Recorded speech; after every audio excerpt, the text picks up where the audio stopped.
नमस्कार साथियों, कैसे हो आप सभी। स्वागत है आपका गुरुजी 4.0 प्लेटफॉर्म पे। तो दोस्तों, आज बात करते हैं हम लोग करंट अफेयर्स की। और आज है 5 नवंबर। तो 5 नवंबर के करंट अफेयर की दोस्तों हम लोग क्या करने वाले हैं, आपसे बात करने वाले हैं। तो चलिए दोस्तों, शुरू करते हैं 5 नवंबर का करंट अफेयर। आज बुधवार है, तो चलिए पहले सवाल की ओर चलते हैं। कौन सा राज्य पहली बार सीनियर महिला इंटर जोनल T20 ट्रॉफी 2025 की मेजबानी करेगा? तो ऐसा कौन सा राज्य है? और दोस्तों, ये ऐसा पहली बार करने वाला ये राज्य, तो आपको बता दूं, जो नागालैंड है, नॉर्थ ईस्ट का राज्य है नागालैंड, वो पहली बार महिला इंटर जोनल। इंटर जोनल मतलब क्या होता है दोस्तों, कि हमारा जो पूरा भारत है, ठीक है, उसको हमने 6 जोन में बांटा हुआ है।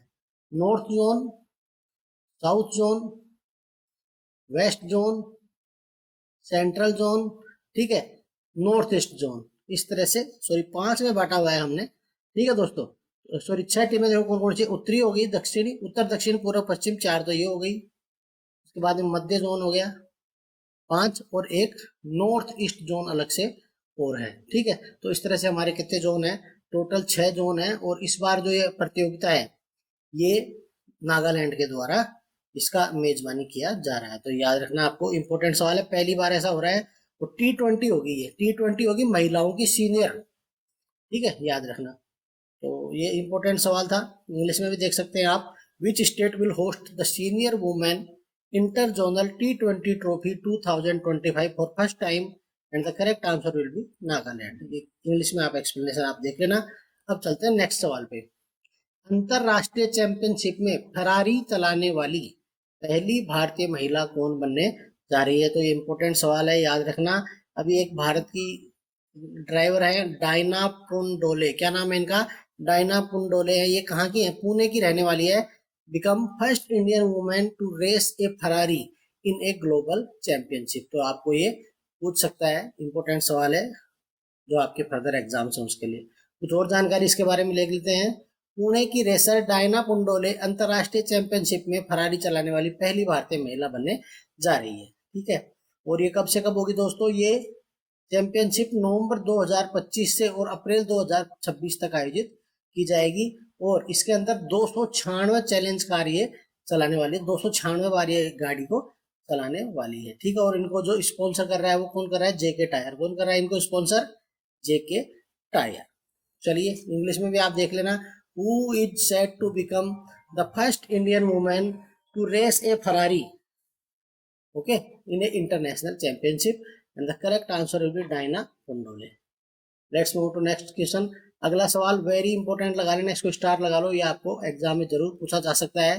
स्वच्छता सर्वेक्षण 2025 के अनुसार भारत का सबसे गंदा, सबसे अस्वच्छ शहर कौन सा घोषित किया गया है दोस्तों? मदुरई, ठीक है। कहाँ पर है मदुरई? आपको पता है मदुरई कहाँ का है? तमिलनाडु का है। तो पहले नंबर पे कौन सा है? मदुरई है। दूसरे नंबर पे पंजाब का एक जगह है, कौन सा? लुधियाना। तीसरे नंबर पे आपका फिर से तमिलनाडु का एक और राज्य, सॉरी एक और शहर, चेन्नई। तो फर्स्ट पे कौन सा है? मदुरई है। सेकंड पे कौन सा है? लुधियाना है। और थर्ड पे फिर कौन है? चेन्नई। तो सबसे जो गंदे शहर है उनमें ये फहरिस्त है, ठीक है। हालांकि राजस्थान का कोई भी शहर टॉप 10 में नहीं है। और 10वें नंबर पे कौन सा है? दिल्ली है, ठीक है। और 9वें नंबर पे श्रीनगर है। तो आप ये लिस्ट यहाँ पर देख सकते हैं। टोटल 4242 सीटियों का जो है सर्वे हुआ था, उसके अंदर मदुरई जो है वो सबसे गंदा शहर पाया गया, ठीक है। और आप ये और भी डाटा देख सकते हैं। कौन करता है ये सर्वे? ये सर्वे हर साल आवास और शहरी कार्य मंत्रालय है, उसके द्वारा ये सर्वे किया जाता है और रैंकिंग घोषित की जाती है। तो एक इंपॉर्टेंट सवाल है जो आपको याद रखना है। इंग्लिश में भी देख लेना। Which city has been ranked as the dirtiest city in India as per Swachhata Survekshan 2025? And the correct answer will be Madurai. Let's move to next question. अगले सवाल पे आ जाओ। Integrated Sohra circuit development project किस योजना के तहत शुरू किया गया? तो एक योजना सरकार अभी चलाई जा रही है नॉर्थ ईस्ट के लिए, जिस योजना का दोस्तों क्या नाम है? PM divine. क्या योजना, क्या नाम है? पीएम डिवाइन, ठीक है, DEVINE। ये एक योजना है जो केंद्र सरकार के द्वारा चलाई जा रही है। कहाँ के लिए चलाई जा रही है? नॉर्थ ईस्ट के लिए। कहाँ के लिए चलाई जा रही है? नॉर्थ ईस्ट, ये क्या है, इनिशिएटिव लिया जाएगा किसके लिए, नॉर्थ ईस्ट के लिए। आगे इसकी फुल फॉर्म भी देखने वाले हैं, आप यहाँ पे देख सकते हैं अंडर PMDEVIN, यानी development initiative for north east. क्या मतलब है इसका, development initiative for north east, ये इस योजना का नाम है। इसके तहत सोहरा सर्किट डेवलपमेंट प्रोजेक्ट चलाया जा रहा है और इसके तहत कितने बजट दिया गया है, मेघालय में होगा ये, और मेघालय को कितना इसके लिए बजट दिया गया है, 233 करोड़। कितना, 233 करोड़। ये इसका उद्देश्य यहाँ पर क्या है कि पर्यटन को नॉर्थ ईस्ट में किसको बढ़ावा देना है, इसका उद्देश्य पर्यटन को बढ़ावा देना है, तो आप ये याद रखिएगा। इंग्लिश में भी आप देख सकते हैं, the integrated Sohra circuit development project was launched under which scheme, and the correct answer will be PM DevINE, PM DevINE. Let's move to next question, अगले सवाल पे आ जाइए। नवंबर 2025 में Samia Suluhu Hassan, Samia Suluhu Hassan इस देश में प्रेसिडेंट के तौर पर पहली बार चुनी गई हैं और इन्होंने शपथ ली है, तो दोस्तों तंजानिया है, ठीक है। कौन सा है, यूनाइटेड रिपब्लिक ऑफ तंजानिया, उसकी पहली राष्ट्रपति बनी है। क्या नाम है इनका, पहली महिला है ये जो वहां राष्ट्रपति बनी है, सामिया सुलूहू हसन। क्या नाम है इनका, सामिया सुलूहू हसन। तो ये आपको याद रखना है, ठीक है। और इनको कितने मत मिले दोस्तों, 97.66% मतों के साथ इनको भारी जीत के साथ, मतलब भारी मतों के साथ में इनकी जीत हुई है, ये आपको याद रखना है। और तंजानिया में हमारे जैसे चुनाव होते हैं फर्स्ट पास्ट द पोस्ट, ठीक है। हमारे यहाँ पे भी जो चुनाव प्रणाली है वो कौन सी है, फर्स्ट पास्ट द पोस्ट। अब आप लोग कमेंट करके बताना कि फर्स्ट पास्ट द पोस्ट का मतलब आप जानते हैं या नहीं जानते हैं। नहीं जानते तो हम लोग इसके लिए एक वीडियो बनाएंगे। तंजानिया में जो राष्ट्रपति है उसका कार्यकाल कितना होता है दोस्तों, 5 वर्ष उनका कार्यकाल होता है, ठीक है। और वहाँ न्यूनतम जो आयु है चुनाव लड़ने की वो 40 वर्ष है। खैर आपको नाम याद रखना है, सामिया सुलूहू हसन। इंग्लिश में भी देख लो, in which country was Samia Suluhu Hassan sworn in her first elected term as president in November 2025, correct answer will be Tanzania. Let's move to next question, बहुत ही इंपॉर्टेंट सवाल है और बहुत ही गर्व की बात है हमारे देश की सभी महिलाओं के लिए।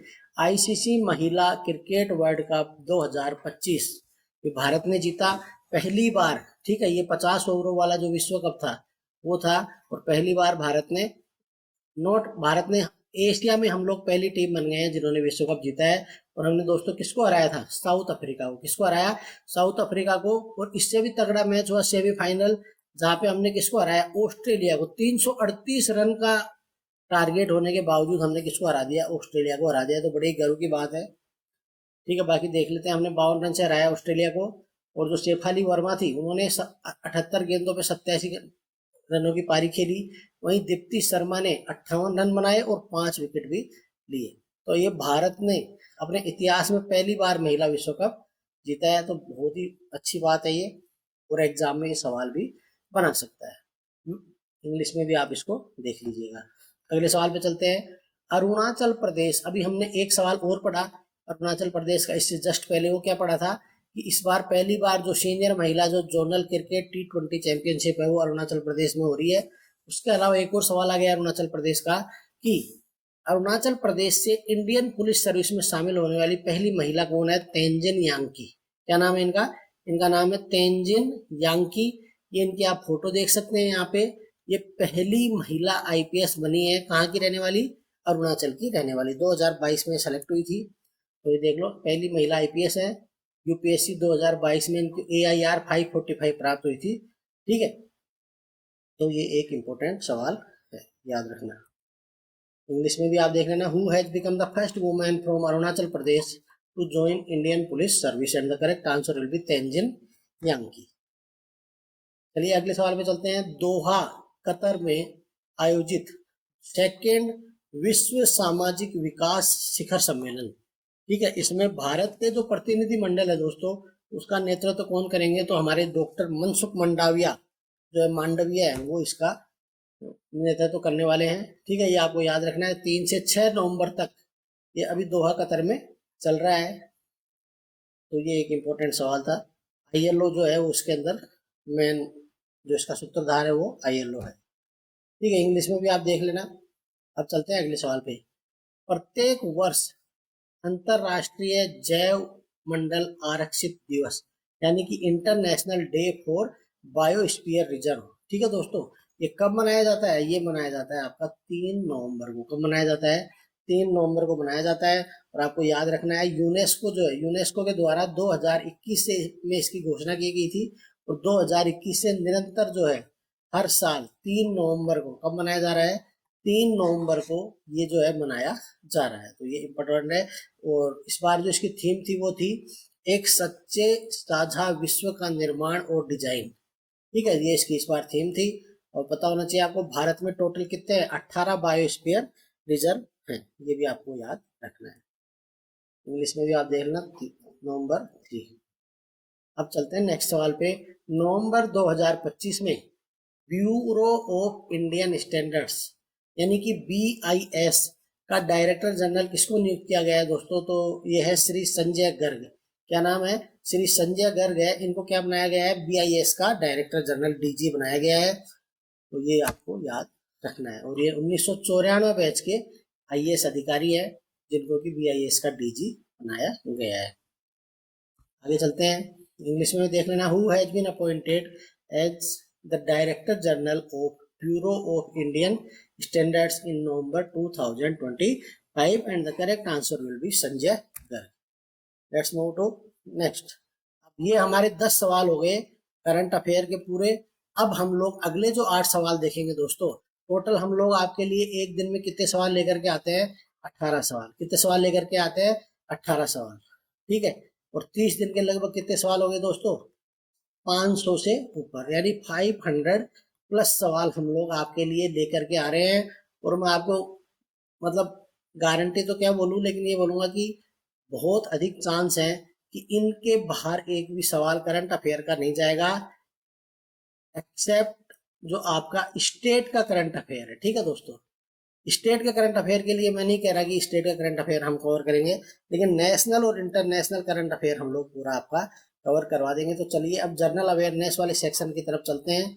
पहला सवाल, कैबिनेट की अपॉइंटमेंट्स कमेटी ने सेबी के 2 होल टाइम मेंबर्स के तौर पर अपॉइंटमेंट को मंजूरी दी है, 2 सदस्यों को। ठीक है, अब आपको बताना है कि जो सेबी है उसके बारे में हमें बताइए कि जो सेबी यानी कि भारतीय प्रतिभूति और विनिमय बोर्ड का जो अध्यक्ष होते हैं दोस्तों, उनको कितने समय के लिए नियुक्त किया जाता है? तो आपको याद रखना है कि इनको 3 साल के लिए नियुक्त किया जाता है। कितने साल के लिए नियुक्त किया जाता है? इनको 3 साल के लिए इनको नियुक्त किया जाता है। नेक्स्ट सवाल पे चलते हैं। द्युति चंद, ठीक है, भारत की स्प्रिंटर है। तो स्प्रिंट चैंपियनशिप से 2025 में इनको क्या बना दिया गया? अभी कोच बना दिया गया है। अपने सफर से इन्होंने क्या किया? स्टूडेंट्स को प्रेरित किया है। आपको भी इनकी कहानी जरूर पढ़नी चाहिए, जो द्युति चंद है, किस तरह से ये एक महान खिलाड़ी से और एक महान कोच का जो इनका सफर है वो कैसा रहा है। सवाल क्या है? सवाल ये कि आपको बताना है कौन से खेल से संबंधित है दोस्तों। तो आपको पता होना चाहिए ये स्प्रिंट यानी कि ये 100 मीटर जो स्प्रिंट होता है उसकी ये चैंपियन रही है। और इनका जो रिकॉर्ड था वो था 11 सेकेंड, 11.17 सेकेंड। ठीक है, ये आपको याद रखना चाहिए। अगले सवाल पे आ जाओ। PFC, पावर फाइनेंस कॉर्पोरेशन, इसका काम क्या होता है? जो पावर सेक्टर होता है, कौन सा सेक्टर? पावर सेक्टर होता है, वहां पर किस प्रकार से उनको ऋण मिलेगा, उसकी उन सब चीजों की जो देख रेख है वो कौन करता है? PFC करता है। उसके एग्जीक्यूटिव डायरेक्टर कौन थे? संजय शर्मा, जो अभी क्या हो गए, हाल ही में रिटायर हो गए। आपको बताना है कि इस PFC की स्थापना कब हुई थी। तो इसकी स्थापना हुई थी दोस्तों 16 जुलाई 1986 को। कब हुई थी PFC की स्थापना? और फाइनेंस कॉर्पोरेशन की 16 जुलाई 1986।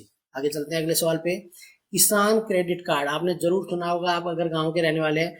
KCC जरूर सुना होगा आपने। ठीक है, KCC आपने किसी न किसी किसान के मुंह से जरूर सुना होगा। तो किसानों को सिर्फ 4% ब्याज दर पर 5 लाख रुपए का लोन मिलेगा। किसके तहत? किसान क्रेडिट कार्ड योजना के तहत। और सवाल क्या है? सवाल है कि जो KCC योजना है वो कब शुरू हुई थी, ये आपको बताना है। तो दोस्तों अगस्त 1998 में, कब? अगस्त 1998 में KCC योजना शुरू की गई थी, जिसके तहत हमें वर्तमान में कितना है? 4% ब्याज दर पर 5 लाख रुपए का किसानों को ऋण दिया जा रहा है। ठीक है, आगे चलते हैं। क्रिसिल, ठीक है, क्या है ये? CRISIL, क्रिसिल। ये क्या है? एक क्रेडिट रेटिंग की एक इंटरनेशनल एजेंसी है। उसने जो 2026 का हमारा फाइनेंशियल ईयर है उसमें भारत के लिए 6.5% जीडीपी ग्रोथ का क्या लगाया है, अनुमान लगाया है। और उन्होंने जो यूएस का जो टैरिफ है, यूएस का जो टैरिफ है उसको सबसे बड़ा रिस्क बताया है भारत की जो इकोनॉमिक ग्रोथ है उसके लिए। क्या रिस्क है हमारे लिए, जो यूएस का जो टैरिफ है। आपको पता है अभी टैरिफ की क्या समस्या चल रही है, ठीक है, ये आपको पता होना चाहिए। तो जो टैरिफ की समस्या है वो सबसे बड़ी समस्या बताई गई है। अब एक सवाल पूछा है आपको, निम्न में से कौन उत्पादन का कारक नहीं है। इकोनॉमिक्स के बारे में एक कोर इकोनॉमिक्स का सवाल है कि इनमें से कौन सी चीज है जो कम या ज्यादा होने पर उत्पादन पे प्रभाव नहीं पड़ेगा। तो भूमि, भूमि तो पक्का प्रभाव पड़ेगा, कम भूमि होगी तो कम उत्पादन होगा, ज्यादा भूमि होगी तो ज्यादा। श्रम, भाई जितना आप श्रम करेंगे उसी के अनुपात में हम उत्पादन कम या ज्यादा कर सकते हैं। फिर पूंजी भी एक बहुत बड़ा फैक्टर है, क्योंकि जितनी ज्यादा पूंजी लगाएंगे उतना ज्यादा उत्पादन की मात्रा बढ़ेगी। लेकिन जो वेतन होता है दोस्तों, वेतन का एक बार वेतन फिक्स हो गया उसके बाद उसका उत्पादन से कोई मतलब नहीं होता है। तो इसमें वेतन इसका आंसर आ जाएगा। अगले सवाल पे चलते हैं। मेट्टर डैम पूरी क्षमता पर पहुंच गया है। अधिकारियों ने बाढ़ सुरक्षा उपायों को मजबूत करते हुए कावेरी में 55,000 क्यूसेक पानी छोड़ा है। ठीक है दोस्तों, एक मेट्टर डैम है जिसके द्वारा क्या किया गया है, ये किससे जुड़ा हुआ है, ये कावेरी नदी से जुड़ा हुआ है। और ये पूरा इसकी जो क्षमता है वो अपनी क्षमता से पूरा भर चुका है और 55,000 लीटर यहाँ से क्यूसेक पानी यहाँ से छोड़ा है। अब सवाल है कावेरी नदी से जुड़ा हुआ, ठीक है। तो कावेरी नदी बहुत ही इंपॉर्टेंट नदी है जो प्रायद्वीपीय भारत है उसकी, उसके बारे में कुछ कथन दिए गए जिनके बारे में हमें विचार करना है। तो पहला कथन पढ़ते हैं। इसे तमिल में पोन्नी के नाम से जाना जाता है और यह दक्षिणी भारत की एक पवित्र नदी है। इसको दक्षिण की गंगा भी बोला जाता है। तो पहला कथन क्या है आपका, सही है।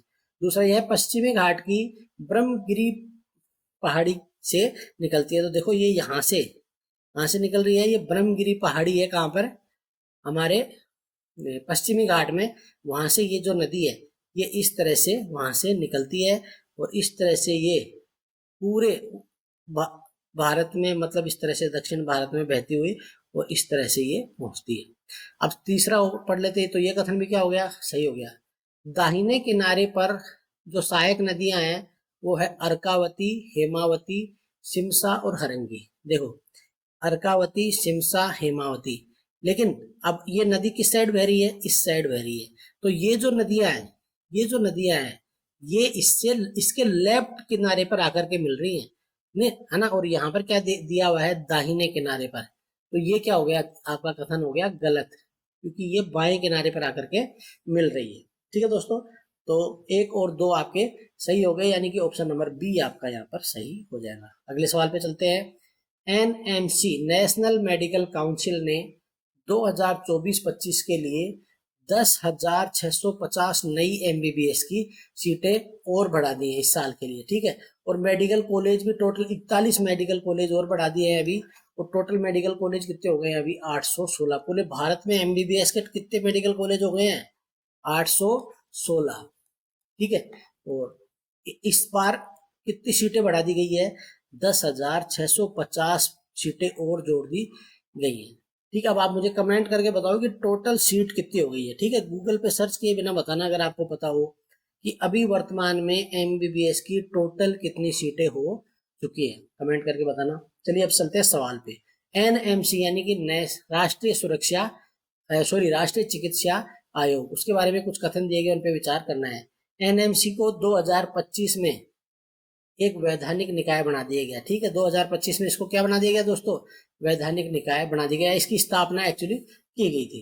इससे पहले क्या था, इससे पहले था मेडिकल काउंसिल ऑफ इंडिया, ठीक है। उसकी जगह क्या बना दिया गया, एनएमसी। तो पहला कथन भी सही है और दूसरा कथन भी सही है। तीसरा है कि एनएमसी चिकित्सा शिक्षा के लिए भारत की नियामक संस्था के रूप में काम करता है। तो तीसरा कथन भी दोस्तों मुझे यहाँ पर क्या लग रहा है, सही लग रहा है, नहीं तीनों सही है।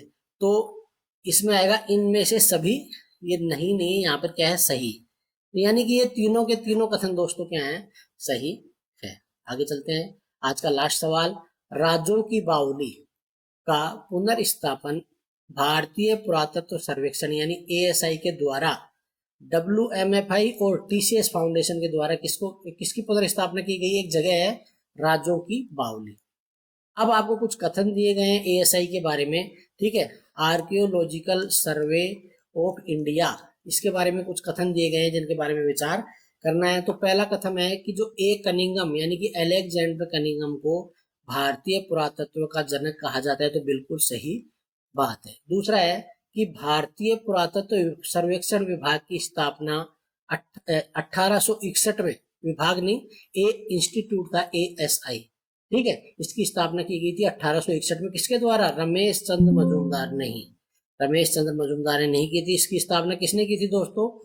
ए कनिंघम ने ही की थी, इसीलिए इनको जनक भी बोला जाता है। तो इसकी जो स्थापना थी वो किसने की थी? ए कनिंघम ने। तो दूसरा कथन क्या हो गया हमारा?